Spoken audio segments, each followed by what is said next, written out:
Hola queridos amigos de YouTube, este día les vamos a hablar a continuación sobre el Código Administrativo, empezando del artículo 1 al 41. Voy a empezar dando una breve introducción sobre lo que es el objeto del Código Administrativo y cómo está conformado. El Código Administrativo se conforma por el libro primero, que es las personas y las administraciones públicas. El libro segundo, que es el procedimiento administrativo. El libro tercero, que son los procedimientos especiales. Y el libro cuarto, que es la responsabilidad extracontractual del Estado. Se preguntarán, ¿cuál es el objeto de este código? Pues yo se los voy a decir. Este código regula el ejercicio de la función administrativa de los órganos que conforman todo el sector público, es decir, todas las entidades que conforman el artículo 225 de la Constitución de la República del Ecuador. Vamos a partir de la idea de que en nuestro ordenamiento jurídico nosotros encontramos con lo que son normas y lo que también son los principios. Es decir, las reglas se componen prácticamente de estos dos. Las normas son las leyes que muchos ya conocemos, como por ejemplo el artículo 39 del COA, que nos hace referencia al respeto al ordenamiento jurídico. En cambio, los principios, estos tienen una diferente estructura jurídica. Los principios también están en la ley o en la jurisprudencia y también están positivizados en la ley. ¿Cuál es la diferencia entre estos dos? La diferencia entre estos dos es la estructura que lo compone a cada uno de ellos. Es así, dicha esta intervención, damos paso al capítulo primero, que nos habla acerca de los principios generales. El artículo 2 nos habla acerca de la aplicación de los principios generales de una forma general. En esta materia se aplicarán los principios previstos en la Constitución, en los instrumentos internacionales y en este código, nos dice el artículo 2. El principio de eficacia y el principio de eficiencia. Por eficacia de los actos administrativos se entiende la producción de los efectos propios de cada uno, definiendo derechos y creando obligaciones de forma unilateral. El principio de eficiencia, en cambio, es decir, la eficiencia en el cumplimiento de los mandamientos constitucionales y legales, representa también la necesidad de extraer el contenido más amplio que se pueda retirar de dichas disposiciones. El principio de calidad, contemplado en el artículo 5, nos habla en sí enfocándose a la calidad administrativa. Este supera los límites de las ciencias administrativas, porque entiende la calidad no solo como la satisfacción de las necesidades, sino también como la garantía de la oportunidad y forma adecuada de satisfacer los mismos. El principio de jerarquía y desconcentración.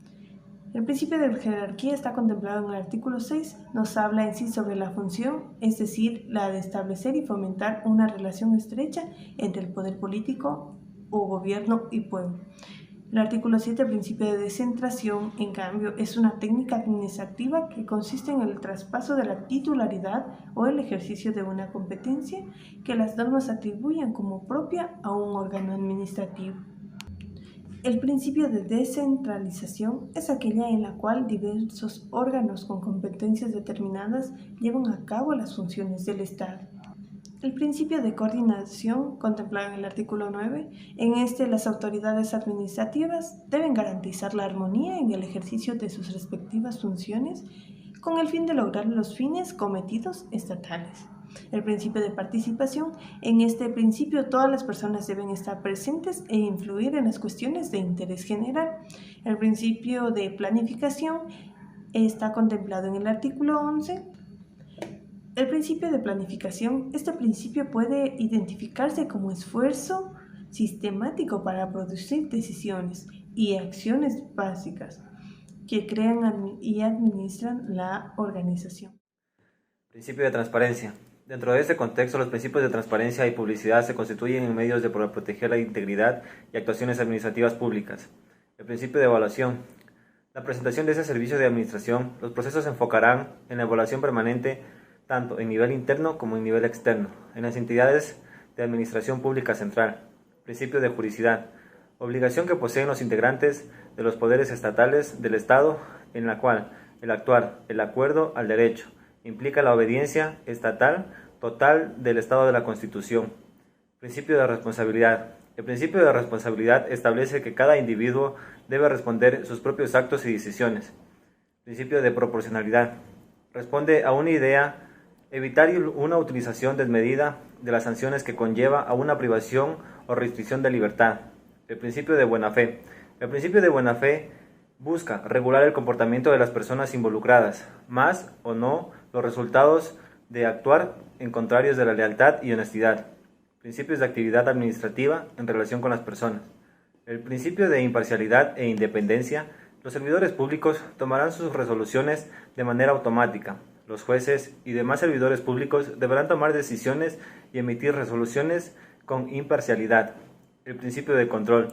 El principio de control hace referencia a aquellas limitaciones que se han impuesto en los órganos y entidades presenciales y permanentes en los sectores públicos. Principio de ética y probabilidad. La ética surge en la necesidad de los estados de impactar ciertos valores morales en la sociedad sin recurrir a la religión y otros dogmas. El principio de seguridad jurídica y confianza legítima. Hay que tomar en cuenta que la administración pública respetará el criterio que se ha generado en la antigua administración pública, tomando en consideración criterios como la certeza, privacidad y estatal. Para que esto pueda cambiar, la política y el criterio de los ciudadanos por simples errores que hayan cometido. Principio de racionalidad. Las decisiones jurídicas o en caso de punto de vista interpretativo o enunciado por el operador jurídico deberá representar los criterios de racionalidad establecidos por el ordenamiento jurídico. Principio de protección de la intimidad. El derecho a la intimidad surge como una respuesta en el ambiente global de la fluidez informativa que vive en ambientes que se han puesto entredichos o fórmulas tradicionales de protección. Capítulo 3. Principios de las relaciones entre administraciones públicas. Artículo 25. Principio de lealtad institucional. Busca la reciprocidad de la información y consulta como deber del valor en el servicio público. Recoge obligaciones precisas entre instituciones. Las administraciones facilitarán a otras la información que precise sobre la actividad que desarrollen en el ejercicio de sus propias competencias. El artículo 26. Principios de corresponsabilidad y complementariedad. Aquí, el Estado, dado que es una red compleja de servicios que busca un objetivo y es cumplir su compromiso ante cada ciudadano, introduce su aparataje para que las instituciones tengan responsabilidad compartida y gestionen de manera complementaria en el marco de sus propias competencias.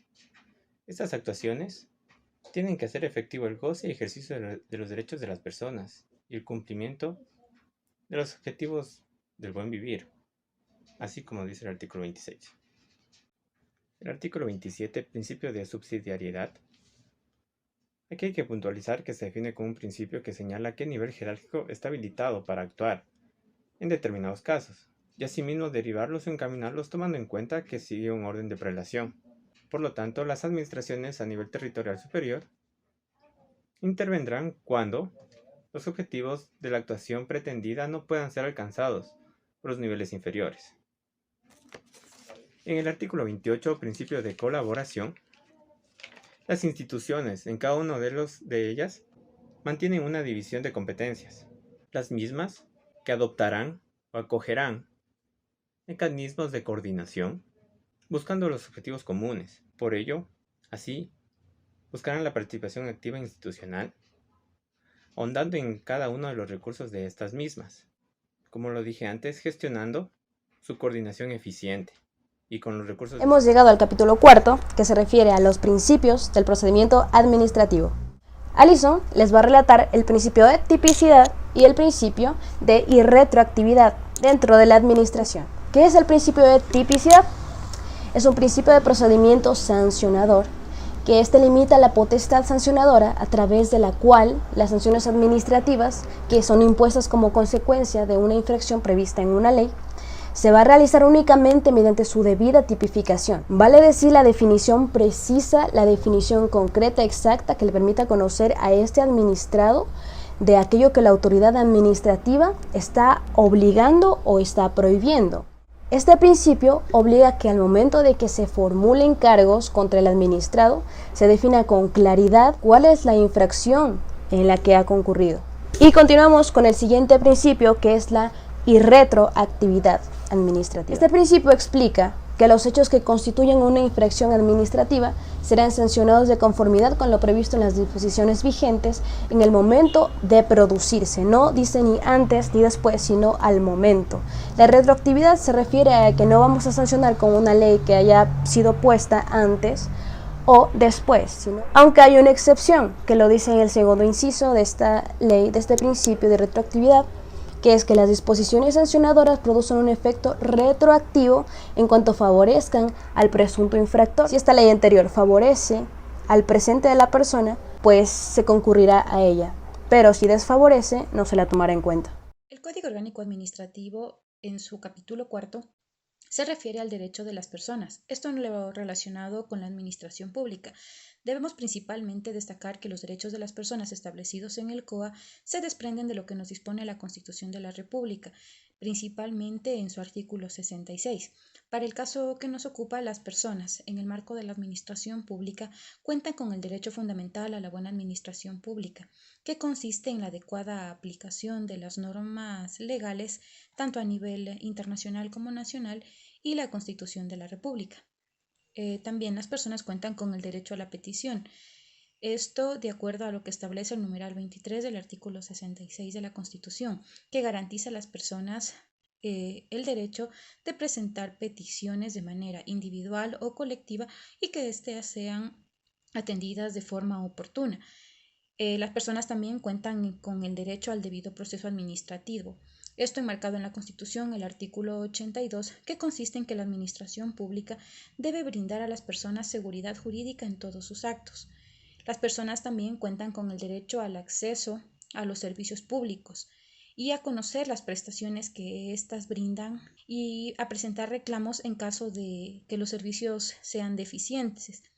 Se consideran servicios públicos a aquellas instituciones que a través de la Constitución y la ley han sido declaradas del sector público. Las personas también cuentan con el derecho a la remoción de obstáculos en el ejercicio de los derechos, es decir, que las personas que conforman la administración pública deberán adoptar las medidas necesarias a fin de dar una solución a las situaciones que obstaculicen o retrasen el derecho de las personas. Asimismo, cuentan con el derecho a la restricción sobre requisitos formales, lo que significa que las entidades públicas no podrán exigir partidas de nacimiento, partidas de estado civil, a excepción de que la persona haya cambiado su estado civil, y partidas de defunción. Tampoco la entidad pública podrá solicitar partida de nacimiento si la persona ya presentara su cédula de identidad. Las personas tienen el derecho a que la administración pública actúe en favor del interés común, más no del interés particular de la persona.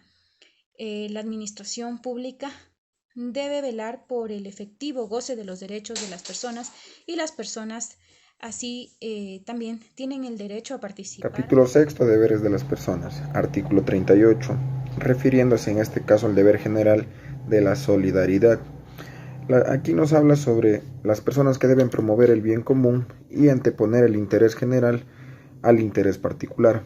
Deben participar en la realización de los derechos y garantías, cumpliendo para este propósito con los deberes que el ordenamiento jurídico impone. En realidad este artículo nos quiere decir que se trata de la regulación, de la relación en sí entre los mandantes y el Estado, y la tutela de la buena administración pública, que en este caso se concreta en la aplicación de la Constitución y en los instrumentos internacionales. Posterior a esto tenemos el artículo 39, que es el respeto al ordenamiento jurídico y a la autoridad legítima. Las personas cumplirán con la necesidad del requerimiento adicional con lo dispuesto en la Constitución, las leyes y el ordenamiento jurídico en general y las decisiones adoptadas por autoridad competente. Aquí nos trata de decir que esto se debe obedecer al bloque de la constitucionalidad, el cual el objetivo del mismo administrando, es decir, cumplir con los derechos del administrado para así respetar el poder constituyente, mediante el poder constituido. Artículo 40. Abstención de las conductas abusivas del derecho. Las personas ejercerán con responsabilidad sus derechos, evitando conductas abusivas. Se entiende por conductas abusivas que es aquella que fundada en un derecho causa daño a terceros o, en este caso, al interés general. Las personas se abstendrán de emplear actuaciones dilatorias en los procedimientos administrativos, de efectuar o aportar a sabiendas declaraciones o documentos falsos, o formular afirmaciones temerarias u otras conductas contrarias al principio de buena fe. Bueno, en este artículo 40 entendemos que el Estado posee la personalidad jurídica única en sus relaciones internacionales, pero también se le reconoce personalidad jurídica en sus actos a contratos y demás relaciones sujetas en derecho interno a la administración pública central de las empresas públicas o otras creadas por la Constitución y la ley. En el artículo 41, deber de colaboración con administraciones públicas, las personas deben colaborar con la actividad de administraciones públicas y el buen desarrollo de los procedimientos. Facilitarán a las administraciones públicas informes, inspecciones y otros actos de investigación en los casos previstos por el orden jurídico. Proporcionarán a las administraciones públicas actuantes información dirigida a identificar a otras personas no comparecientes con el interés legítimo en el procedimiento. También comparecerán ante los titulares de los órganos administrativos responsables de la tramitación de las actuaciones o procedimientos administrativos cuando sean requeridos. Y también nos habla sobre que denunciarán los actos de corrupción.